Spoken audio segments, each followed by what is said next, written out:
여러분께서는 지금 경제학자 곽수종이 보는 새로운 시사, 곽수종의 뉴스 정면 승부와 함께하고 계십니다.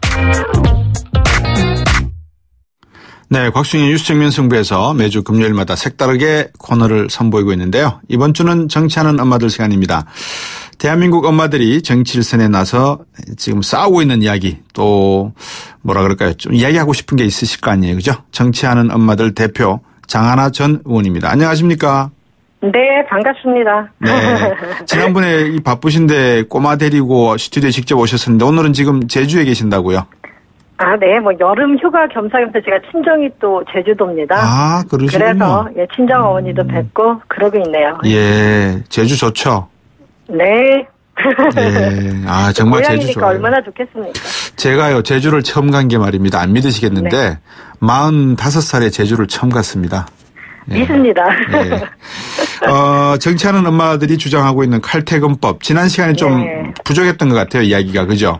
네, 얘기하다가 네. 대한민국 엄마 노동자들 출산휴가 육아에 전혀 못 가고 있다는 얘기하고 본론으로 못 들어가고 마쳤어요. 그렇죠. 그래서 이제 네. 오늘은 칼출근의 칼퇴근 이야기를 한번 이야기해야 되겠습니다. 그죠? 그러겠습니다. 네. 근데 곽수종 선생님께서는 네. 가족분 혹시 뭐 결혼하시고 자제분들도 있으신가요? 아, 그럼요. 결혼했고요. 아, 그러시구나. 네. 그다음에 큰 딸은 지금 둘 다 30살입니다, 나이가. 아, 그러시구나. 예. 네.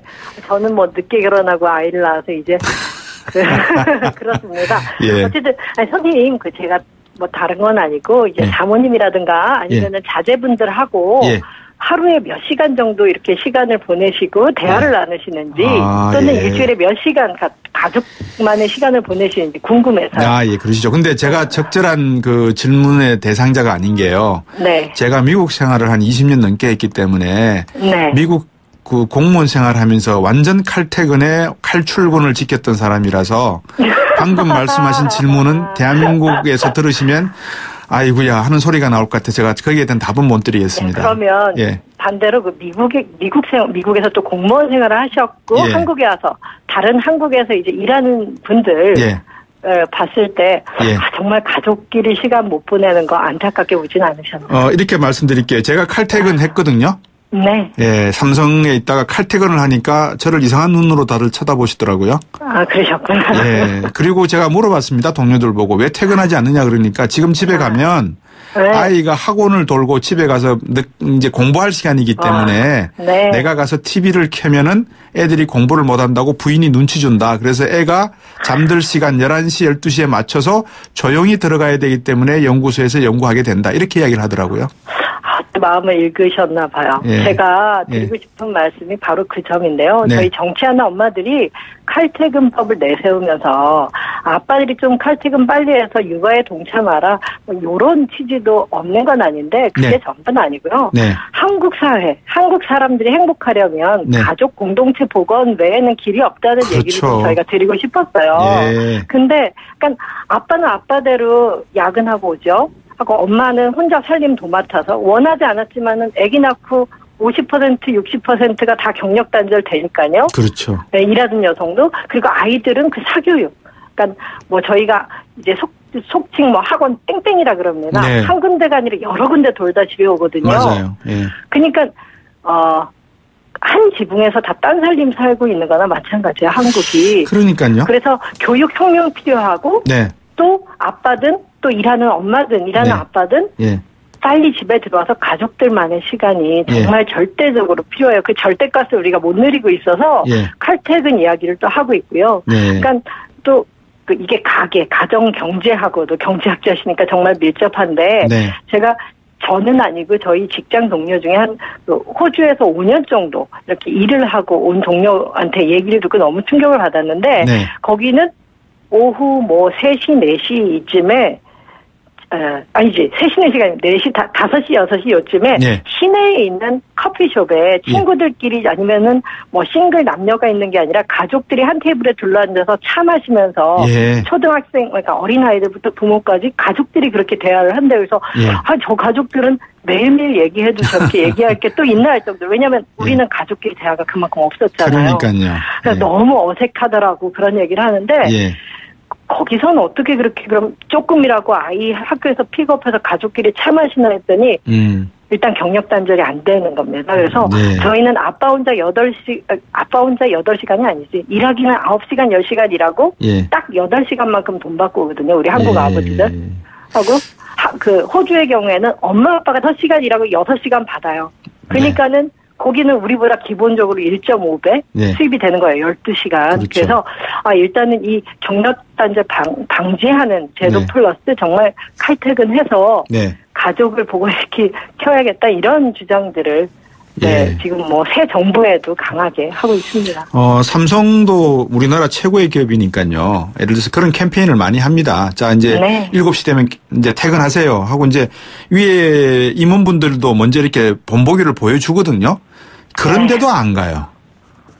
안 갈까요? 못 갈까요? 참. 안 가는 것도 있고 못 가는 것도 있고 그런 것 같아요. 근데 저는 미국 생활을 하면서 5시 되면 칼퇴근을 해야 되는 게 아이들이 그다음부터 이제 그 축구 차는데 농구 경기 하는데 클럽 활동을 하잖아요. 그렇죠. 그러니까 부모들이 그 차를 몰고 다니면서 애들을 픽업도 해줘야 되고 봉사를 해줘야 되는 거죠. 일종의. 그러니까 지금도 29된 우리 남자의 아들하고 그다음에 딸하고 계속 카톡이 아니죠. 저기 WhatsApp이나 이런 문자로 SNS를 주고받고 있거든요. 그게 버릇이 되어서. 그렇죠. 예. 근데 우리나라 부모나 가족에서는 카톡 대화도 잘 안 하실 것 같은데. 있긴 하겠지만 아무래도 부모님은 부모님 또래들과 본인도 친구들과의 카톡이 있고 또 아이들은 아이들끼리 이렇게 그 친구들과의 이런 그 SNS를 통한 이런 그 대화들이 많고 대화가 확실히 끊긴 것 같습니다. 그리고 이 칼퇴근법을 지난주에 얘기 드렸는데 제가 제일 많이 듣는 질문이 아니 어떻게 칼퇴근을 법으로 강제하지? 지금도 그 주 40시간 플러스 이렇게 추가 근로 12시간 해서 52시간 법은 있는 거거든요. 근데 안 지켜지는 걸 어떻게 법으로 막나 이 질문들을 좀 많이 하시는데요. 그 최근에 김영주 그 노동부 장관 후보자 요 청문회 때 청문회에서도 그 말씀을 하셨는데 이게 한국에선 정말 필요한 게 출근 시간, 퇴근 시간을 어떤 일자리든 간에 그 기록하게 하는 제도가 필요합니다. 그래서 칼퇴근 안 시켜줄 거면 적어도 추가 근로 수당을 줘야 돼요. 그래야 사장님도 그게 부담이 돼서 연장 근로 수당을 주든지 아니면 칼퇴근을 시키든지 선택할 때는 지금 한국에선 대다수 특히 수도권의 이 뭐 소위 화이트 칼라라고도 하고요. 그러니까 제조업 외에 서비스직 일하시는 모든 분들이 뭐 30분 일찍 가서 준비하고 옷 갈아입는 거 이런 것들은 노동시간으로 안 쳐주고요. 또 먼저 일찍 가서 뭐 사장님 조간신문하고 뭐 커피 내려놓고 이런 것들은 근로시간에 안 쳐줘요. 한국은. 그렇죠. 다 그 무료 정말 왜 회사에 이렇게 무료 봉사를 해야 되는지 모르겠는데 이게 뭐 그 회사의 뭐 문화 이런 거 필요 없고요. 모든 나라가 있는 법을 얼만큼 강제하고 특히 고용노동부가 이런 것들을 얼만큼 근로감독을 해서 적발을 하고 또 그 실효 있는 처벌을 하느냐 이런 게 따라야 되고요. 요 칼퇴근법은 간단합니다. 모든 직장에서 출근 퇴근 시간 기록만 하면 그다음 다 따라오는 거거든요. 연장 근로 한 거는 수당 받고 아니면 일찍 퇴근하고 이런 게 칼퇴근법의 좀 골자라고 할 수 있습니다. 그리고 뭐 지금 시간이 또 제가 얘기하다가 충분합니다. 것 같은데 그 포괄임금제라고 되게 낯선 단어기도 하거든요. 포괄임금제. 뭡니까? 포괄임금제가. 많은 분들이 직접 포괄임금제 계약서를 써놓고도 본인이 그런 계약서를 쓰면 잘 모르시는데 그 추가 근로 시켜놓고 그 수당을 그냥 무대포로 안 주는 회사도 있겠지만 많은 회사들은 또 이렇게 노무 담당 직원도 있고 노무 관리를 하다 보면 법적으로 이렇게 비켜가기 위해서 포괄임금 계약서는 이제 뭐 아직 발생하지 않은 추가 근로에 대해서 그냥 뭐 주 몇 시간 정도 추가 근로할 것을 예상해서 그 평균치였습니까? 그래서 그걸 임금에 이미 미리 그 포함시켜서 준다 이런 게 포괄임금제인데요. 첫째로는 거기에 그 계약서에 쓴 그 추가 근로 시간보다 훨씬 더 많이들 일하시고 계시고요. 한국의 많은 노동자들이 그리고 요 제도가 아까 말씀하신 것처럼 좀 일찍 와서 준비하고 또 늦게 퇴근하고 이런 거에 그 법적인 그 뭐라 그럴까요? 회피할 수 있는 수단으로 악용되고 있어요. 그래서 포괄임금제는 정말 불가피한 경우, 뭐, 예를 들어 지금 언론사에 종사하시는 분들도 네. 약간 이 출퇴근이 좀 유동적일 수밖에 없지 않습니까? 네. 뭐 언제 어디서 뉴스거리가 나올 수 있을지 모르고 해서 예. 이런 아주 특수한 직종에 맞게끔 활용돼야 되고요. 예. 다행히 장관 청문회 때 이 포괄임금 제도 노동착취에 악용되고 있다. 예. 노동부가 이제 이 제도도 뜯어 고쳐 보겠다고 의지 밝혔으니까 저희 엄마들도 기대하겠습니다. 예. 청취자 0582번님이 이런 네. 문자를 보내셨어요. 5인 미만 사업장의 경우 연차 없음, 휴가 없음, 특근 없음, 야근 수당 없음, 주당 근로시간 제한 없음, 휴일 근무 수당 없음. 어떻게 생각하십니까? 이렇게 보내셨거든요. 네, 정말 다 알고 있음 동감합니다. 예. 저는 제가 비례의원으로 일했고 환경노동에 4년 일했는데요. 네.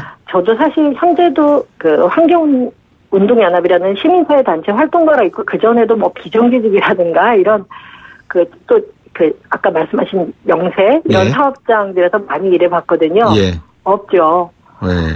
어떻게 생각하냐가 아니라 정말 지금까지는 대한민국이 전태일 열사가 예.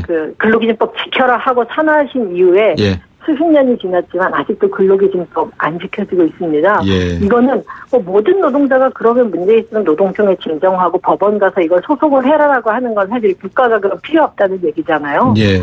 고용노동부가 할 일이 바로 그것이고 지금까지는 고용노동부가 역할을 안 했던 거라고 저는 봐요. 왜냐하면 예. 우리 도로에서 과속 단속하죠, 음주 단속하죠. 예. 그런 게 행정부가 지도. 해야 될 예. 일입니다. 네, 예. 행정 지도고요. 예. 적극적으로 개입해야 되는데 이 노동 관련해서는 네. 노동부들이 다 알아서 사장님하고 알아서 해결하시오라고 지금까지 방치해놨고요. 네. 새 정부가 또 신임 노동부 장관 청문회에서 좋은 뜻 많이 밝혀지고 이번에 100일 취임 맞아가지고 문재인 대통령께서도 노동 분야에서도 노동조합 탄압하면 안 되며 예. 노동 관련해서 되게 어떻게 보면은 정답. 예. 네, 아주 모범답안 말씀을 해 주셨는데 예, 우리 대한민국 비정규직 천국이잖아요. 또 이 비정규직 노동자 문제부터 먼저 해결하지 않으면 네, 외국인 외국인 투자자들에게 질문을 해보면 한국 투자의 가장 걸림돌이 뭐냐, 암참이라든지 여러 군데서 이야기하는 게 그겁니다. 노동 유연성이 없다, 대한민국은. 노동자들은. 그게 정말 네. 함정이에요. 노동 유연성 없다는 거 네. 맞거든요. 예. 왜냐면 그게 정규직 기준이고 그렇잖아요. 외국 같은 경우에는 노동 유연성이 네. 비정규직 썼다고 네. 그들이 돈을 적게 받아가는 거 아니에요. 예. 비정규직은 정말 회사에서 회사의 필요에 의해서 네. 단기간 네. 비정규적으로 쓰는 일자리를 비정규 노동자가 맡기 때문에 네. 그들은 고용보장이 되지 않지 않나요? 그러니까 예. 쉽게 말해서 시급을 더 받아갑니다. 예. 비정규직이. 예. 근데 한국은 비정규직이 고용 불안한 데다가 월급도 적게 받아가고 복리후생이 없잖아요. 그러니까 네. 이 비정규직을 정말 잘못 악용하고 있는 게 대한민국이고 예. 외국에서는 한국이 노동 유연성이 없다고 평가하는 게 말은 맞지만 예. 아시겠죠? 그 표현은 맞는데 예. 그걸 마치 비정규직 문제가 없는 것처럼 호도해서는 안 되겠죠. 예. 앞에서 말씀 주셨던 시간 체크하는 거 말입니다. 출퇴근 카드 쓰시는 거. 이게 이제 미국 같은 나라에서는 이 타임 카드라 그래가지고 출근할 때 찍고 들어가고 퇴근할 때 찍고 나오고 하는 거거든요. 저도 헐리우드 영화에서는 많이 봤습니다. 예. 저도 이제 그 카드가 있었는데 네. 이게 나중에 이제 HR이라고 그러죠. 인사과에서 이 사람을 승진시키느냐 아니면 해고시키느냐의 중요한 게 미국 같은 데서는 출퇴 시간을 얼마만큼 정확히 지켰냐가 가장 기본적인 자료입니다. 네. 네. 그러면 이제 방금 유연성 말씀도 하셨지만 대부분 우리가 정부의 규제나 제도의 어떤 문제점도 지적을 해야 되지만 우리 노동자들의 문제점도 반드시 지적을 해야 될 부분이 있습니다. 예를 들면 근무 시간에 식사를 하시러 가셔가지고 1시간인데 커피 같은 거 마시면 1시간 반 정도 되거든요. 그죠? 아니 그렇게 하는 노동자가 얼마나 아니 그러니까 이제 제 말씀은 그거죠. 네네. 미국 같은 경우에는 저 같은 경우에는 오전 근무에 30분 자유 시간이 있고요. 네. 오후 시간에 또 30분 자유 시간이 있습니다. 네. 그러니까 1시간의 자유시간을 주는데 그 시간에는 뭐 휴게실에 가서 커피 마셔도 되고 담배 피우러 나가도 되고 하는 시간이거든요. 제 개인이. 네. 근데 우리나라는 이게 단체로 전부 다들 이렇게 움직이시잖아요. 친구들, 네. 동료들끼리 움직이시다 보니까 또 회식이라는 문화도 있고요. 그 문화의 어떤 측면에서 놓고 보면 칼퇴근법, 교육제도가 바뀌지 않으면 이것도 어려울 것 같고 우리 일하는 사람들의 의식 구조가 바뀌지 않으면 이것도 우리가 스스로 지켜내기가 힘들 것 같고 방금 말씀하신 육아에 관계된 남편과 부인이 공동으로 해야 될 부분 말은 참 좋고 이상적인데 현실적으로 가능하려 그러면 제도와 교육, 가치관, 의식 구조가 다 동시에 바뀌어야 되는데 이게 될까 하는 의문점이 있습니다.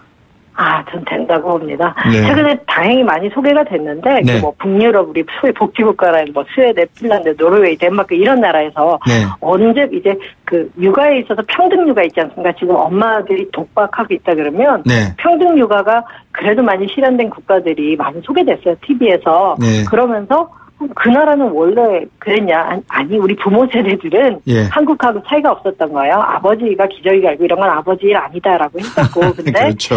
네, 대한민국에서 제가 뭐 정치라든가 시민사회 운동하면서 편한 점이라고 해야 될까요? 네. 그런 것들은 프론티어가 아니라는 점이에요. 이미 시행착오를 했던 국가들이 있고요. 그렇죠. 또 좋게 이렇게 뭐라 그럴까 먼저 이런 문제점을 극복한 나라도 사례가 있으니까. 예, 예. 네, 대한민국 같은 경우에는 그런 시행착오를 안 하고 바로 따라갈 수 있는 모델들 그리고 예. 이런 것들을 연구해서 어떻게 한국화할 것인가 예. 좋은 사례들이 있다는 게 정치하는 입장에서는 상당히 그 용이성이 그렇죠. 있습니다. 그래서 예. 그런 걱정, 대안이 없다는 걱정보다는 네네. 저는 정부가 실천의 얼마나 문제다. 의지를 가질 것이냐 네. 하고 특히 또 국회도 얼마나 이 비정규직 맨날 비정규직 문제 걱정한다고 때 있지 않습니까? 선거 때 그때만 얘기하지 마시고 진짜 의지 있는 모습을 지금 이번 어쨌든 7월 국회, 8월 국회 하면서 이 칼퇴법 관련해 가지고 심의는 한 번도 안 됐습니다. 그런데 자유한국당 외에 나머지 4개 정당 원내 정당들은 이번 대선 때 하나같이 칼퇴근법 공약을 했어요. 그렇기 때문에 올해 안에 얼만큼 빨리 조속하게 의지를 가지고 통과하는지 그걸 보면서 우리한테 약속한 게 사실이었나. 이게 당선자만 공약한 게 아니라 모든 정당이 후보 시절에 약속한 거기 때문에 그 속도를 한번 엄마들은 지켜보겠습니다. 장하나 의원님. 네. 제가 정말 엉뚱한 질문 하나 드려볼게요. 자, 칼퇴근 했습니다. 칼퇴근법이 만들어져서 남편들이 집에 가서 뭐 해야 됩니까?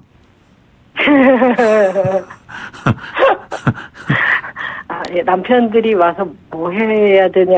정말 엉뚱한 질문인 것 같아요. 왜냐하면 놀이 문화도 있어야 되고 예를 들면 미국 같으면 잔디들 깎아야 되거나 집수리해야 되거나 애들 학교 차를 태워줘야 되거나 일이 있거든요. 근데 우리나라 분들은 술 마셔야 되고 동료들하고 뒷담화 해야 되고 하는데 뭐 해죠? 애들이랑 놀아줘야 되는데 애들이 갑자기 이 아저씨가 웬일이지? 일찍 오셨네? 이게 하루아침에 될 일은 아닌 것 같아서요. 네, 그러네요. 진짜 하루아침에 될 일은 아니네요. 근데 저는 이런 고민이 늘 배부르다고 생각이 좀 들었던 게 일단 칼퇴근을 시켜줘놓고 그 고민을 시키라고 일어나지도 않은 일 가지고 칼퇴근해서 우리 아빠들 가족들하고 시간 보내는 방법 알아? 이런 질문 좀 하지 않으셨으면 좋겠어요. 일단 시켜주고 칼퇴근 시켜주고 그다음에 고민할 문제라는 생각 좀 들고요. 또 아까 우리 곽종 선생님 말씀 중에 이런 아까 차 마시다가 점심시간이 1시간 반 이렇게 더 연장되고 이런 얘기도 하셨지만 또 대한민국은 노동 양극화가 심하다고 OECD 보고서마다 그냥 대한민국 이코르 양극화의 나라잖아요. 뭐든지 양극화. 근데 정말 정규직 비정규직 너무 천차만별인데 비정규직은 우리 9.26 사고 때 청년 가방 속에 사활면 있어서 밥도 못 먹고 이랬다 이런 얘기가 많이 나와서 그래서 밥 먹고 커피는커녕 그 밥 자체를 잘 못 먹는 이런 노동 약자도 대한민국에는 어디 너무 힘들게 음지에 있는 게 아니라 대한민국은 절반이 그렇다. 대한민국 현실이라는 거 충분히 이해하고 있습니다. 고민하고 싸웠으면 좋겠습니다. 그럼요. 그런 나라로 되지 않겠습니까? 대한민국이 얼마나 훌륭한 국가고 또 얼마나 똑똑한 사람들입니까? 충분히 그런 나라가 될 거를 위에서 지금 다들 노력하시는 거니까 믿으면서 가면 되겠습니다. 저희 같이 이제 정치를 직업으로 삼고 하는 사람은 희망이라는 거 나아질 거라는 믿음 없이 일을 못하는 겁니다. 여기서 마치겠습니다. 여기까지 오늘 질문을 드리고요. 오늘 말씀 잘 들었습니다. 네, 감사합니다. 네, 장하나 정치하는 엄마들 대표였습니다. YTN 뉴스 FM 뉴스 정면 승부 오늘 준비한 내용 여기까지입니다. 저는 월요일 날 다시 뵙도록 하겠습니다. 곽수영이었습니다.